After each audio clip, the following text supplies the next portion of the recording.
Look at these guys. Sunrise in Sudan, and I just finished my breakfast. What a luxury!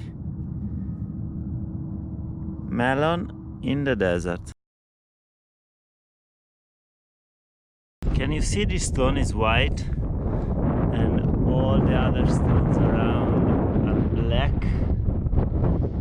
So I think this white stone, it's unique because it was digged up when they built the road, and it's not actually a normal stone. It's a petrified tree. That was a tree that became a stone. This one you cannot see very well, but I've seen a few ones that you could tell like it was a tree, and but I was a bit too lazy to stop and film it. Let's try to find another one.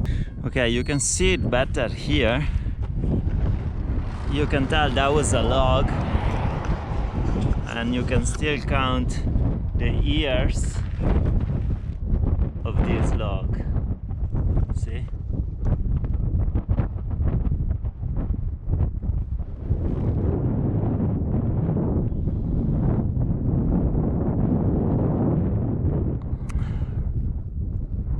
There is nothing. Nothing.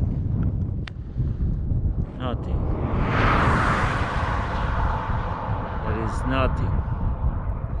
Just lots of wind and lots of sand and sun. Lots of wind, lots of sand, lots of sun. Nothing else. Very long, tiring day. Hot, very hot.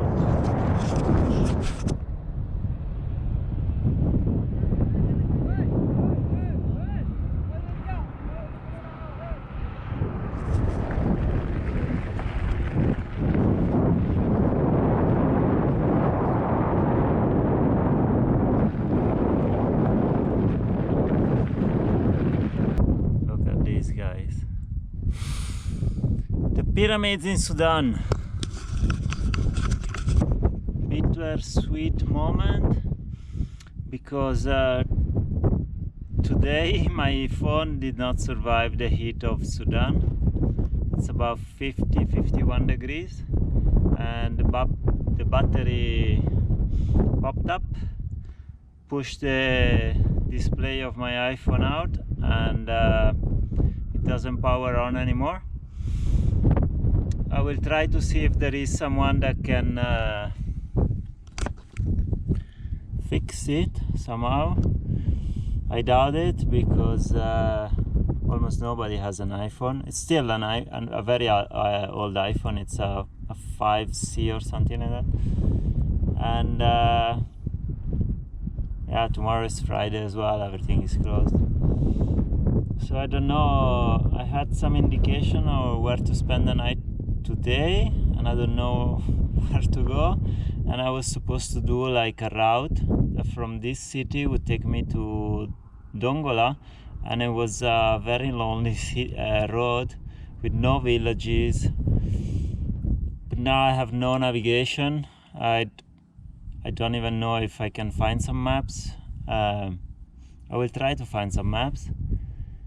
And yeah, it sucks. I rely a lot on my phone for everything, for communication, for navigation, for finding out information about the places I'm crossing to, and also like information that other traveler left behind, some breadcrumbs, and it's so handy, and without it I feel kind of lost.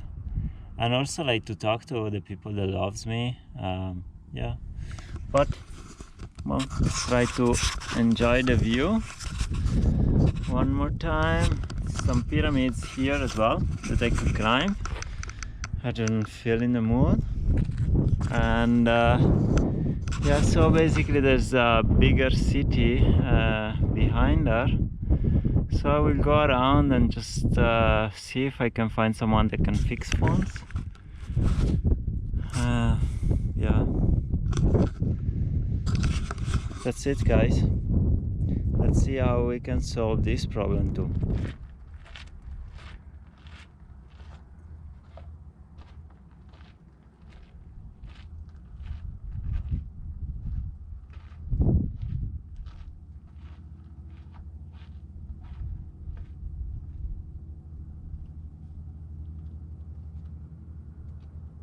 This is a cafeteria in Sudan,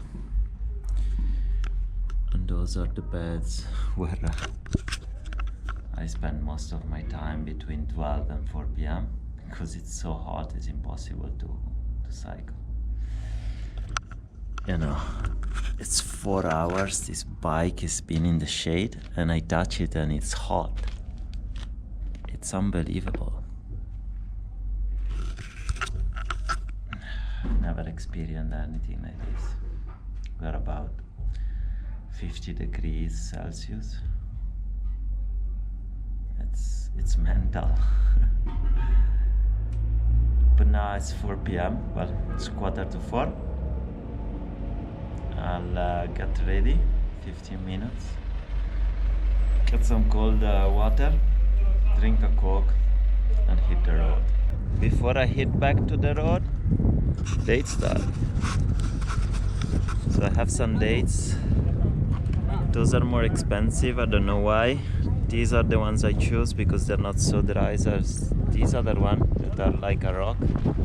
And yeah, I got myself like a decent bag for about 80 euro cents. And yeah, we are on the Nile here. There are lots of dates, palms. There are lots of farmers of dates. And yeah, that's one of their markets outside the mosque. Not sure if you guys can see, but my bed is ready for the night. I'm in one of the usual cafeterias of Sudan, and I wash myself a little bit. I had food, brush my teeth, and there you go. I'm ready for the night.